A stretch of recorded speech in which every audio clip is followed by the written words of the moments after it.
Good afternoon, ladies and gentlemen, and welcome to the Mindspace Business Parks REIT's earnings conference call for financial results for the quarter ended 31st December 2022. As a reminder, all participant lines will be in the listen-only mode, and there will be an opportunity for you to ask questions after the presentation concludes. Should you need assistance during the conference call, please signal an operator by pressing star and then 0 on your touchtone telephone. Please note that this conference is being recorded. I now hand the conference over to Mr. Kedar Kulkarni. Thank you, and over to you, Mr. Kulkarni. Thank you. Good afternoon, everyone, and thank you for joining this third quarter financial year 2023 earnings call of Mindspace Business Parks REIT. At this point, we would like to highlight that the management may make certain statements that may constitute forward-looking statements. Please be advised that our actual results may differ materially from these statements. Mindspace REIT does not guarantee these statements or results and is not obliged to update them at any time. I would now like to welcome our CEO, Vinod Rohira, and our CFO, Preeti Chheda. They'll first walk you through the business update and the financial performance during the quarter. We'll then open the call to Q&A. I now hand over the call to Vinod. Over to you, Vinod. Thank you, Kedar. Good afternoon, everyone. At the onset, let me wish each one of you a happy and healthy 2023.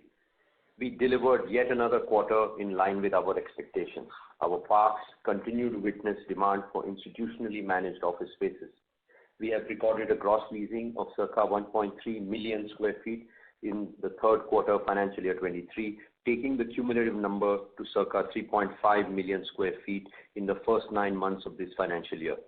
Our Hyderabad project, Mindspace Madhapur, recorded the highest share of gross leasing in quarter 3 financial year 23, followed by our Chennai Porur asset and Commerzone near Vada, Pune. We began the financial year with committed occupancy of 84.3% and achieved circa 400 basis points increase in the first 9 months of the financial year to reach 88.3% as at December 31, 2022. The committed occupancy of Mindspace Madhapur, the largest park in the portfolio, now stands at circa 95%. Our parks in Pune and BKC are near 100% committed occupancy. Our park in Malad also has circa 95% committed occupancy. As guided in our earlier calls, we are happy to announce substantial leasing during the year at our Commerzone Porur Chennai Park, which has helped us take the occupancy at this park to over 93%. We continue to deliver robust financial performance supported by these tailwinds in the committed occupancy. We recorded an NOI of circa INR 4551 million, which excluding a one-time compensation of INR 186 million, represents a year-on-year growth of circa 16.8% and quarter-on-quarter growth of circa 4.6%. Our in-place rents have grown circa 9.4% year-on-year to INR 64.5 per square foot per month. The gradual transition from work from home to work from office continues. If you refer to the recent commentary of the Indian IT companies, more and more organizations are framing definitive guidelines to return to office. As we have been highlighting over the past few quarters, companies have realized the importance of having a dedicated and demarcated work environment. The improvement in productivity from being in a collaborative work environment is quite evident. During this transition, organizations are careful not to lose out on their talent. They are particular about offering top quality office spaces that have the best health and wellness measures in place. As a result, they're observing a discernible shift amongst our occupier segments towards institutionally managed grade A office spaces.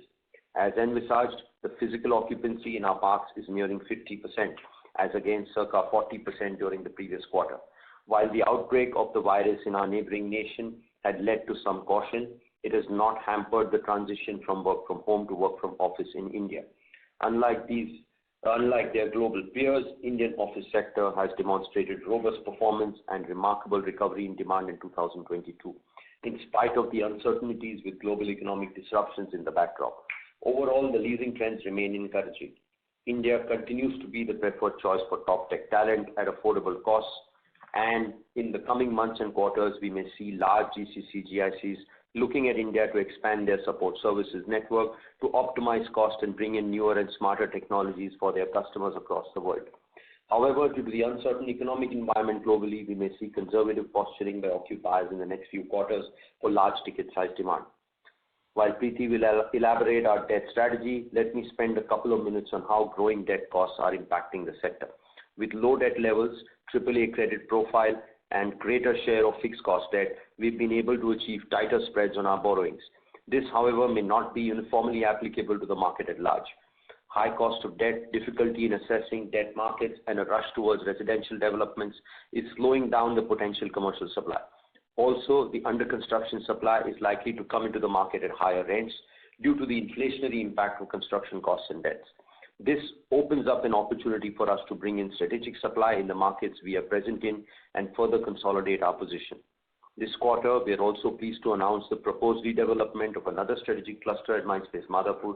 This is in addition to our earlier redevelopment that is currently underway. The low-density park has been recently upgraded, and the added infrastructure can easily accommodate further developments in the park. The high committed occupancy of 94.5% of the park is a testament to the strong demand in the micro market and encourages us to bring in strategic supply within our existing park. Further, the addition of the increased area would also offer an opportunity for tenants to expand and consolidate within our park. Within this park, we are proposing to redevelop two of our legacy buildings constructed around 2005 with a collective leasable area of circa 0.36 million square feet.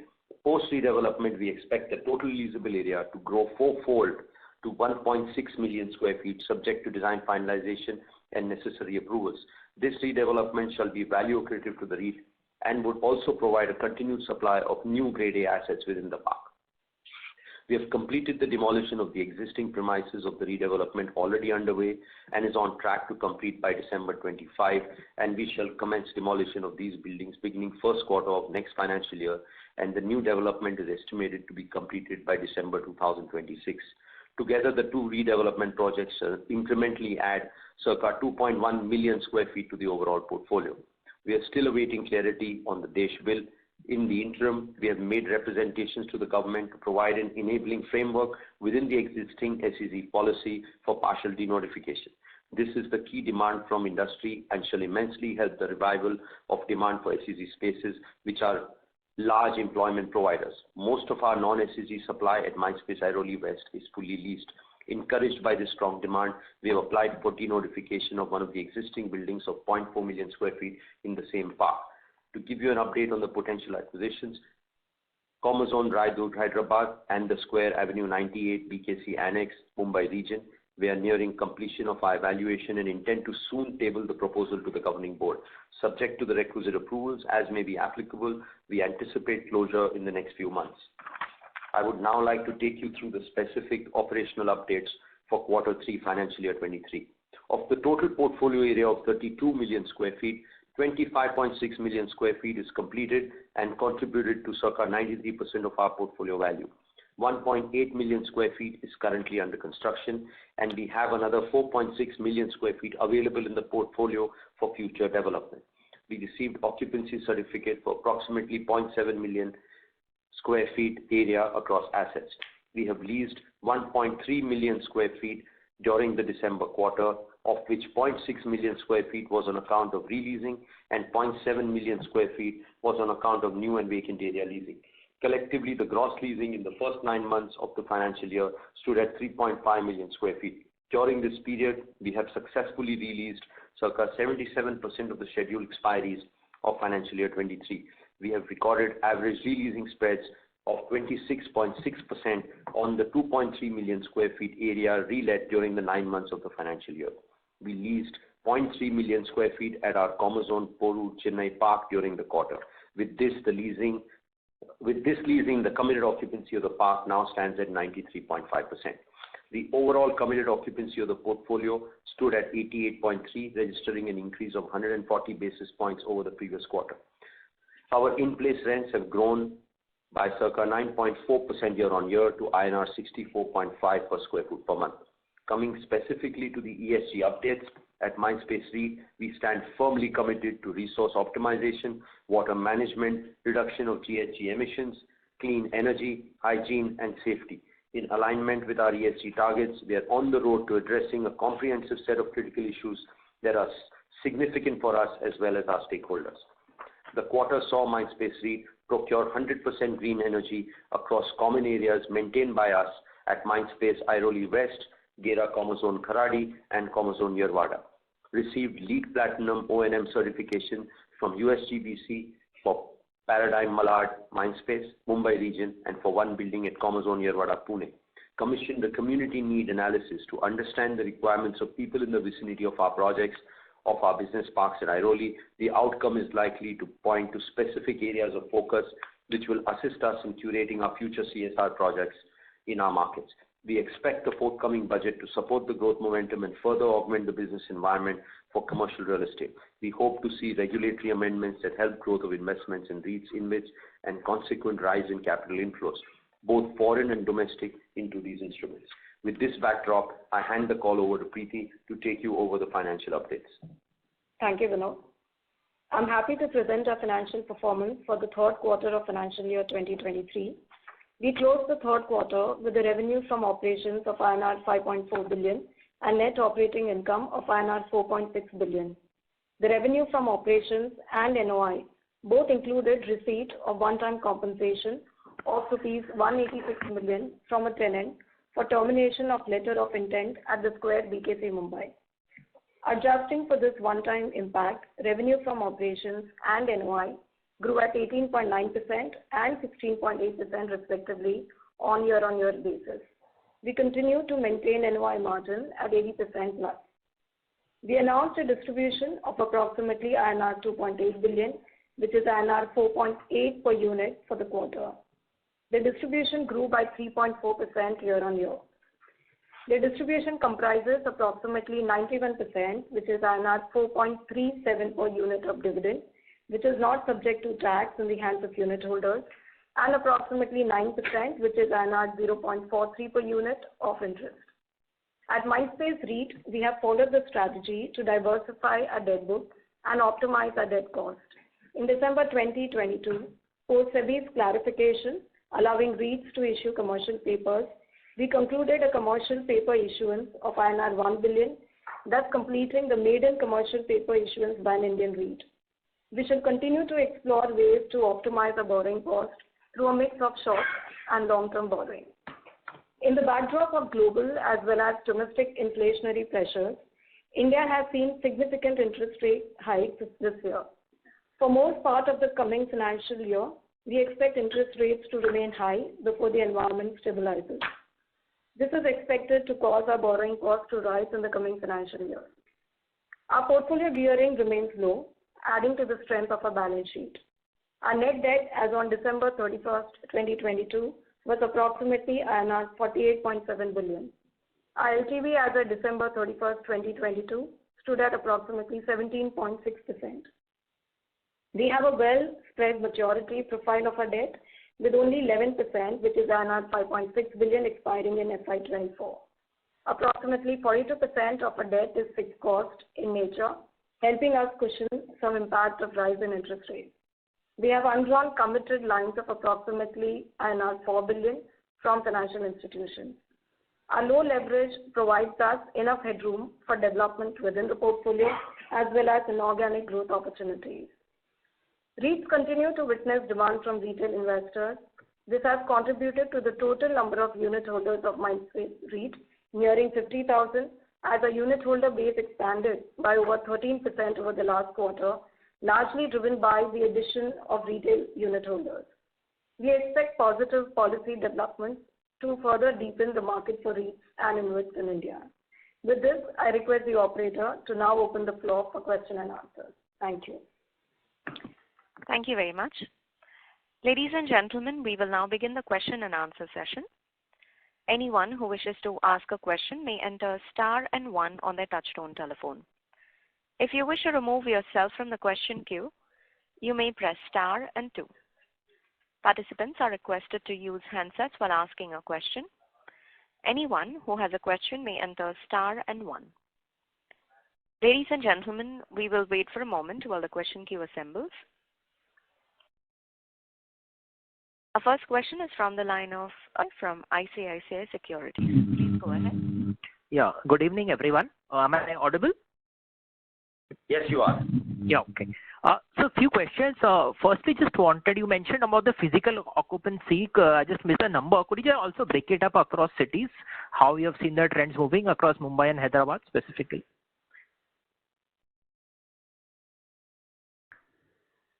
You mean physical occupancy in terms of footfalls coming to work?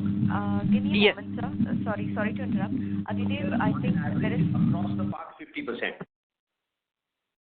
I'm sorry to interrupt, sir. We could not hear you at all because there was a disturbance from Adidev's line. Adidev, when you're not speaking, please mute your line. So could you please repeat your answer? We could not hear anything.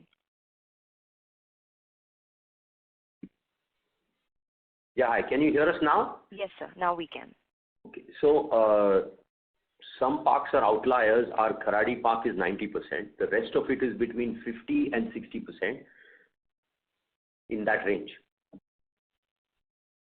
Okay. My second question was on the expiry profile. So I think there have been some fresh expiries of 0.5 million square feet.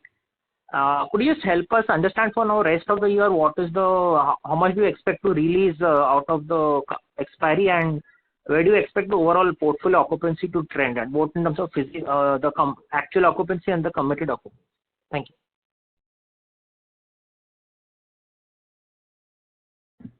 So whatever expiries were scheduled are already done with, and we've predominantly been able to even reload the sudden expiries that came through.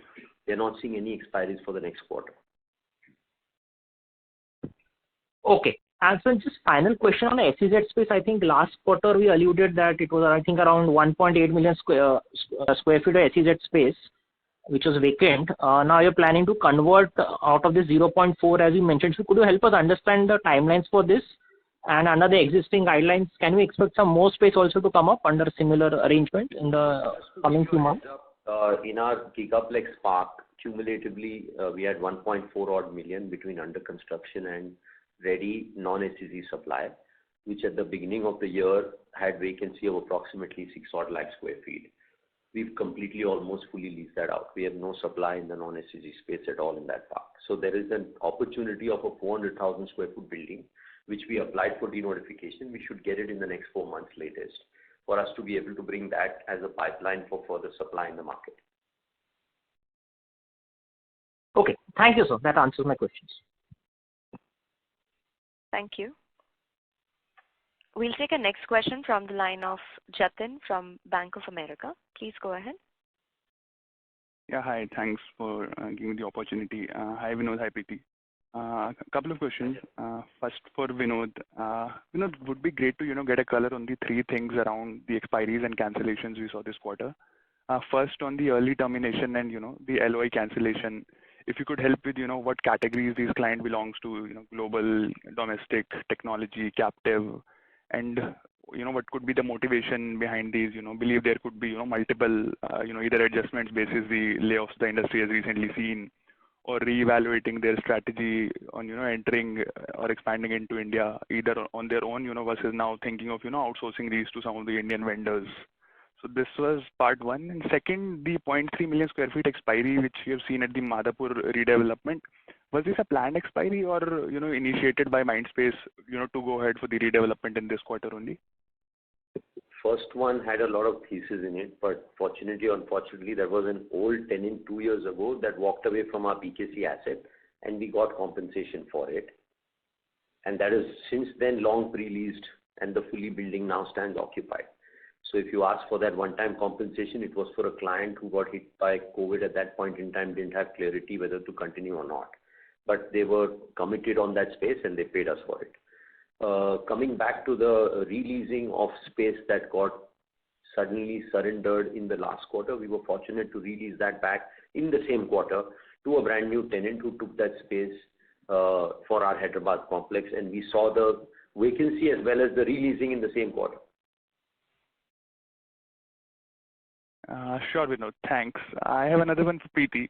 Preeti, looking at your NDCF, we generally seen that the capex items and your net debt drawdown generally typically move in line. This quarter, I think there was some bit of divergence, and if not for that, maybe the distribution, another a bit more higher. So, do you expect this to reverse in the coming quarters and incrementally aid our distributions? So This time in the NDCF specifically, if you're looking at that capex versus debt numbers not really talking to each other, that's because there's a 100 crore item both which is sitting in the working capital as well as capex, which is I would say reflecting, mirroring each other. So therefore, if you remove that, then broadly you see the capex match, the debt matching the capex. So that's where we stand, and we should see a similar thing going forward, unless you have anything specific. Understood. Okay. So the working capital balances. Yeah, That got it. Sure. Thank you. Yeah. Thank you. A reminder to our participants, if you wish to ask a question, you may enter star and 1. We'll take our next question from the line of Mohit Agrawal from IIFL. Please go ahead. Yeah, thanks. So my first question is, for the last few quarters, if we see your NOI growth has been pretty robust, but somehow that has not translated into the NDCF growth. So NDCF has been flattish. If you look at the NDCF to NOI ratio, that is, coming down over the last few quarters. So how do you see that going forward? And especially in the light that, last 2-3 quarters, we have had some sort of inflows coming in from the Pocharam land sale. That will not be there next quarter onwards. So how do you look at the NDCF over the next 2-3 quarters? Yeah. Hi, Mohit. Just to explain this, we have been able to utilize, the incremental NOI which has come this year to reduce our debt support. I've mentioned earlier that because of the shortfall in the rentals, we've not been able to get all the rentals that we had envisaged. We were drawing in some bit of debt support to meet our distribution guidance. So that is reduced with the incremental NOI coming in. And the Pocharam proceeds have also helped us bridge that gap. Going forward, we are hoping that, because of the robust leasing that we've seen, which should translate to rentals in the quarters as we move forward, the rental which is going to come from there translating to NOI increase, that should further help us, do away with this debt support, and then we should be able to independently have the NOI cater to the NDCF. Okay. And for there is one, and of course, I have to mention this, that there is one thing which is also eating up into our NOI, which is the interest cost, right? Because while in FY23 it has not been very substantial, but obviously some of the loan which we've taken, you'll see transmission of those interest cost hikes in the coming year. Also in this year, we enjoyed some loans where we had resets which were locked in for a period. Now, once we are out of those lock-ins, we'll again see, those rates getting to market. So next year, obviously, while we will see NOI increase, we will at the same time see the interest cost getting higher than what we see this year. Okay. And if you look at the NOI growth for 9 months cumulative, year on year, it's about a 14-15% growth. Should we expect the similar run rate to continue forward? So I wouldn't be able to commit to a number, but I would say directionally, yes, with the healthy leasing which has happened, and we expect that the NOI growth should be seeing a similar direction. I won't be able to comment on a number though. Sure. Second question is, Vinod, you initially mentioned about the denotification on, I think we're talking about the B5 building, 3 lakh, 4 lakh square feet. With now the, SEZ bill, the DESH bill likely to get, looking like it is getting delayed. What is the plan B beyond this 3 lakh, 4 lakh? Is there any other plan to denotify other buildings? What is the way forward for Airoli in terms of occupancy? So the way we see it is, while DESH may take slightly longer, you're right, they are in the interim allowing for considering unit-wise denotification. And that's come to its final stages, where we can then partially denotify spaces within buildings that are vacant. So that will be the next step of unlocking.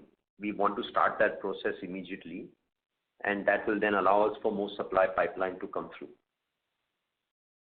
Okay. And will that be just through an executive order, or like could that come in the budget, or is it just going to be a simple executive order? Into the SEZ rules. Okay. Okay. Understood. Any expectation in terms of how much time can that take, that change in the I rules? think in the next couple of months, we will have clarity on that for sure. Okay. And last one from me, what is happening on, data center demand? So I guess, we have been quite positive on both Mumbai and Hyderabad. So any movement, any progress there beyond the 2 data centers building that we are doing? So a lot of the data center operators wanted to buy land, and we were not too keen doing that unless it was value accretive for us cumulatively. The leasing demand, I think, for data centers will come back, where you want the landowner developer to build and lease it to you. And we are focusing our attention on those clients, because a lot of the data center hyperscalers want to buy land.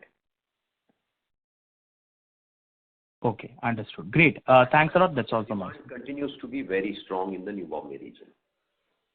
Okay, understood. Thank you. Thank you.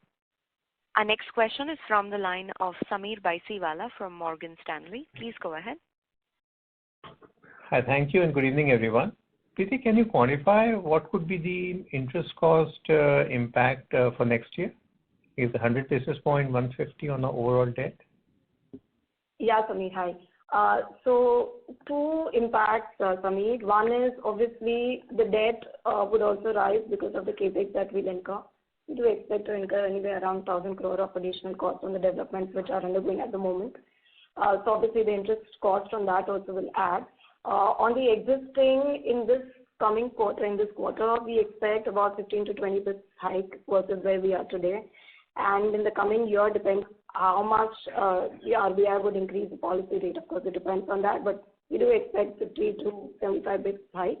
Also, Sameer, just to explain what I said some time back, that currently we have about 70% of our variable cost debt, which has interest rates locked in for a couple of months. So once those lock-ins end, then even those will move to market. So what I'm saying will have impact on that as well. Yeah, thanks, Preeti. So 50 to 75 basis point increase, does it include the second part, the lock-in which gets opened up? Yes, it does. Okay, so that's the overall impact, and we need to add 1,000 crore more to 4,800 crore on debt outstanding right now. Yes, you should. Okay.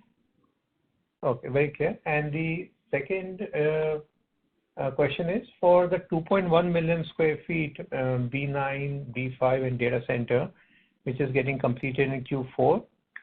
What's the sort of rental, accretion that you expect next year? So these are all, most of them are actually pre-leased as we speak. The data center is fully built to suit. The Commerzone Kharadi building has probably 50,000 square foot left. And the Airoli building 9 is about 130,000 square foot left, which we are hopeful before the end of the next quarter we'll be done with that. Yeah, sure. So what I'm trying to get is, so the average rental would be like 70, 75? So each of these assets are different. The Pune will be in the region of 80. The Mumbai region one will be between the 58 to the 60 number.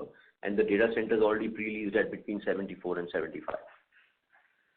Got it. So maybe roughly 150 crores, all of them put together on a 12-month. Rents will start at different dates, but yeah, you're right. Annualized, you're right. Oh, and one final question from my side, and that is for the 2 acquisition assets. The interest rates have moved up, as you know, over the last 6-8 months. So, so how are you thinking about funding of the same? Has the valuation expectation changed? Are you getting these at a higher cap rate, so a better value for you as a buyer? And just your thoughts would be very helpful. So Sameer, Vinod can come in. Let me just attempt to answer that.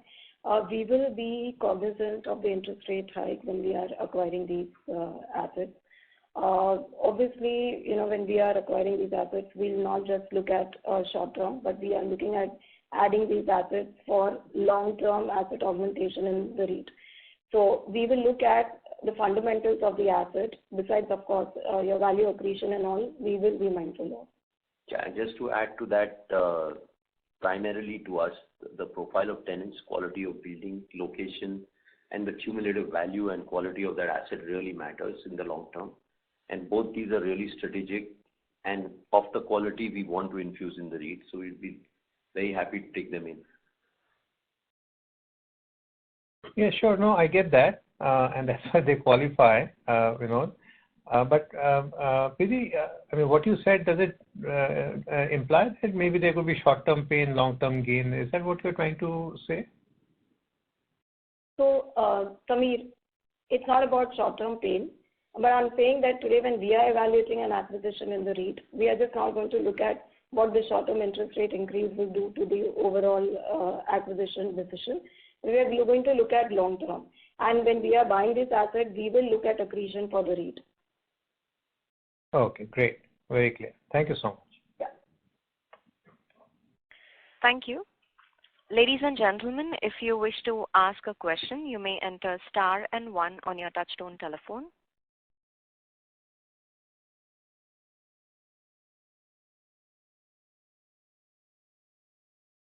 Anyone who has a question may enter star and 1.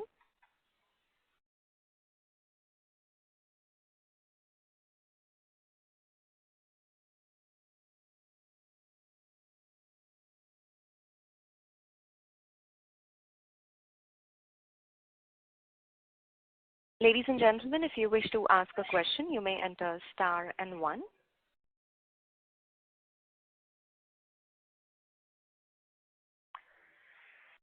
As there are no further questions from the participants, on behalf of Mindspace Business Park REIT, that concludes this conference. Thank you for joining us, and you may now disconnect your lines.